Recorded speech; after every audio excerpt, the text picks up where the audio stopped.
अच्छा डॉक्टर साहब, एक आप ये क्या समझती हैं कि एक आइडियल जो कैंडिडेट है आईवीएफ का, उसकी क्या जिम्मेदारी है कि वो डॉक्टर की दी गई काउंसलिंग को किस तरह फॉलो करें? जो कपल्स जो आईवीएफ के लिए आते हैं डॉक्टर तनवीर, मैंने देखा है कि हमारे पाकिस्तान में वो कपल्स हमारे पास इस एज में आते हैं जब वो हर तरफ से ठोकर खा चुके होते हैं। ऐसे ही। सबसे लास्ट रिजॉर्ट पे वो आईवीएफ को अपनाते हैं, और जब वो हमारे पास आते हैं ना तो वो औलाद के लिए इतने ख्वाहिशमंद होते हैं कि आप उन्हें जो भी कहते हैं ना तो वो उसको लाइन टू लाइन फॉलो करते हैं। ठीक। मैं इस चीज़ को एडमिट करना चाहूँगी कि जो आईवीएफ के पेशेंट्स हैं वो ख़ुद भी बहुत ज़्यादा सर्चिंग करके आए होते हैं, और वो उनको फिर हम जो चीज़ कहते हैं ना वो प्रॉपरली फॉलो करते हैं। और जो कुछ कपल्स नहीं करते, मैं उनको ज़रूर कहती हूँ कि देखिए आप इस पे एक अपनी इन्वेस्टमेंट कर रहे हैं, आप इस पे अपना टाइम दे रहे हैं, तो आपकी एक छोटी सी चीज़ से आपका ये आईवीएफ फेल हो जाए, सो लिहाजा आपको जो मेडिसिन दी जाएँ, जो काम जैसे कहा जाए, आप प्लीज़ उसको फॉलो करें ताकि आईवीएफ के चांसेस ज़्यादा हों। ठीक। डॉक्टर साहब, अगर कोई बे औलादी का जोड़ा है, क्या वो स्टार्ट से अगर उनको कोई किसी तरह की प्रेगनेंसी या उसकी कंसीव नहीं हो रहा, तो क्या करें? वो फौरी आईवीएफ पे जाएं या इससे पहले वाले कुछ प्रोसीजर से गुजरें, जैसे आईयूआई है, बाकी सारी चीज़ें? डॉक्टर तनवीर, इसमें यह है कि एक कपल जिसको कोई इशू नहीं है, ठीक है। अगर फीमेल की एज जो है 30 से कम है, फीमेल को कोई पीरियड्स का इशू नहीं है, उनको इंटरकोर्स में कोई इशू नहीं है, both partners are fit and healthy, then उनको अपने आप को 1 साल देना चाहिए। ठीक है।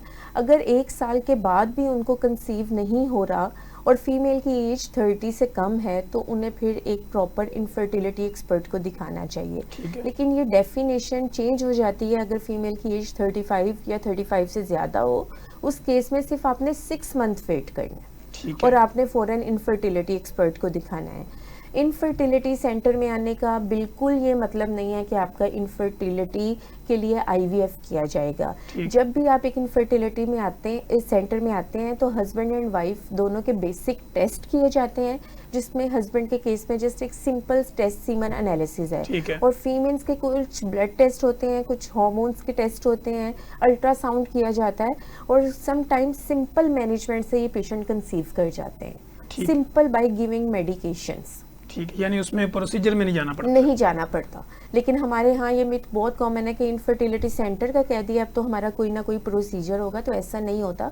जस्ट वहाँ पर आपकी इन्वेस्टिगेशन की जाती है और आपको उसके अकॉर्डिंगली मैनेजमेंट बताई जाती है। So just by giving ovulation induction ये पेशेंट्स नेचुरली कंसीव कर जाते हैं। और बहुत कम फिर उसके अंदर से पेशेंट्स निकलते हैं जिन्हें आईयूआई या आईवीएफ की तरफ जाना पड़ता है। ठीक।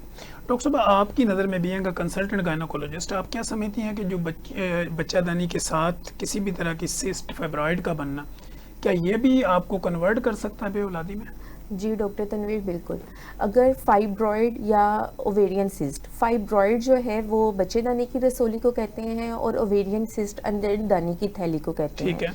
अगर इनका साइज़ इतना बड़ा है कि ये यूट्रस की शेप को अफेक्ट कर रहा है, मतलब जो यूट्रस की सबसे इंटरनल लाइनिंग होती है जहाँ से एक औरत को मंथली माहवारी आती है, उसको ये प्रेस कर रहा है, तो डेफिनेटली इसको रिमूव करवाना ज़रूरी है।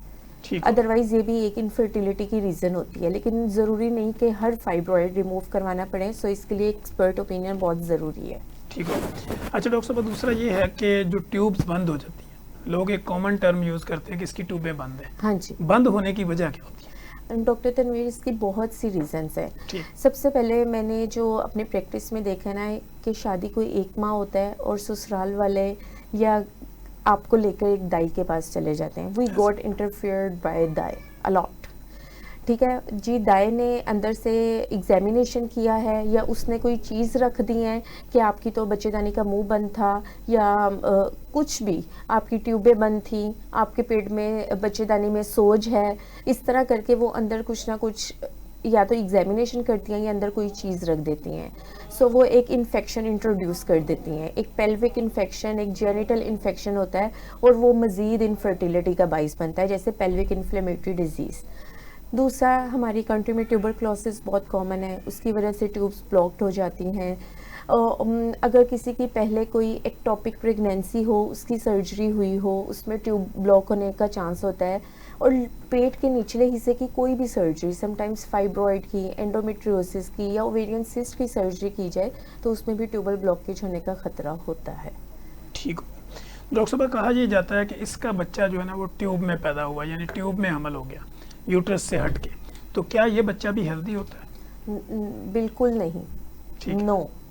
जो भी ट्यूबल प्रेगनेंसी है, अगर तो वो अर्ली डायग्नोज हो जाती है तो उस केस में ट्यूब को बचाया जा सकता है। समटाइम्स ये प्रेगनेंसी, लेकिन ट्यूब की इतनी कैपेसिटी नहीं है कि वो एक क्यों बच्चे को उसकी ग्रोथ को टॉलरेट कर सके। तो जैसे ही बेबी ग्रोथ करता है मैक्सिमम 7-8 वीक्स पे वो ट्यूब रप्चर हो जाती है। ठीक है। और फिर इतनी सीवियर आपकी ब्लीडिंग होती है कि पेशेंट आपके पास अनकॉन्शियस स्टेट में लाया जाता है और उस केस में फिर पेशेंट की ट्यूब रिमूव की जाती है।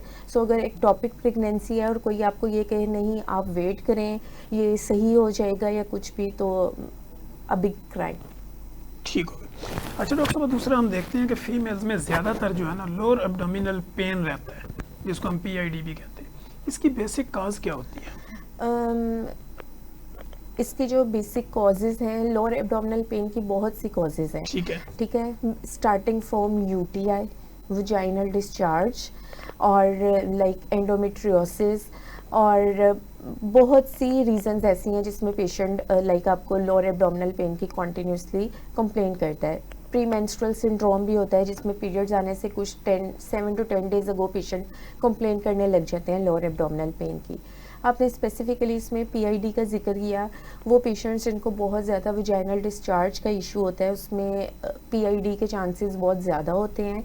इसके जो इसमें पेशेंट को ये होता है कि बहुत सीवियर पेनफुल पीरियड्स होते हैं, पेनफुल इंटरकोर्स होता है, और इसमें ट्यूबल ब्लॉकेज के भी बहुत ज़्यादा चांसेस होते हैं। सो PID को टाइमली मैनेज करना बहुत ज़रूरी है और इसका मैनेजमेंट कोई मुश्किल नहीं है। जैसे आपको 5 to 7 डेज़ की एंटीबायोटिक्स लेनी पड़ती हैं और ये प्रॉब्लम टोटली सेटल हो जाता है।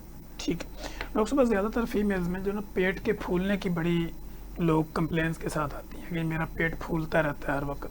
पेट फूलने की वजूहात क्या होती है और इसका ट्रीटमेंट कैसे करते हैं? डॉक्टर तनवीर, अक्सर पेशेंट्स आते हैं तो मैंने उनको देखा है कि वो कहते हैं कि हमारे हार्मोन्स का मसला है जिसकी वजह से हमारा पेट फूल रहा है या मोटापा आ रहा है। मैं पेशेंट को ये कहती हूँ कि हो सकता है कि आपके इस मसले की वजह से आपका हार्मोनल मसला हुआ हो और आपके पीरियड्स का इशू हो रहा है। ठीक है, तो हमारे पाकिस्तान में वैसे भी ये पेट फूलना हर चीज़ में, कल जैसे मैंने एक पेशेंट देखा, जी मेरा पेट फूल रहा है, जब मैंने उसका एग्जामिनेशन किया तो अंदर बहुत बड़ी रसोली पड़ी हुई थी। ठीक है। सो छोटी से छोटी अलामात को भी इग्नोर नहीं करना चाहिए और अपने डॉक्टर से ज़रूर रब्ता करना चाहिए, क्योंकि पेट फूलना एक सिंपल गैस्ट्रिक इशू से लेकर बहुत सीवियर कैंसरस प्रॉब्लम तक हो सकता है। ठीक है, यानी वो उसको रूल आउट कराना बहुत ज़रूरी ठीक है। ज़रूरी है। और पेट का अल्ट्रासाउंड भी करवाना ज़रूरी होता है? डेफिनेटली, बिल्कुल। आप अगर आपको कोई भी इशू है, आपको लोअर एब्डोमिनल पेन है, आपका पेट फूल रहा है या कुछ भी, तो उसमें abdominal pelvic ultrasound is very necessary. ठीक।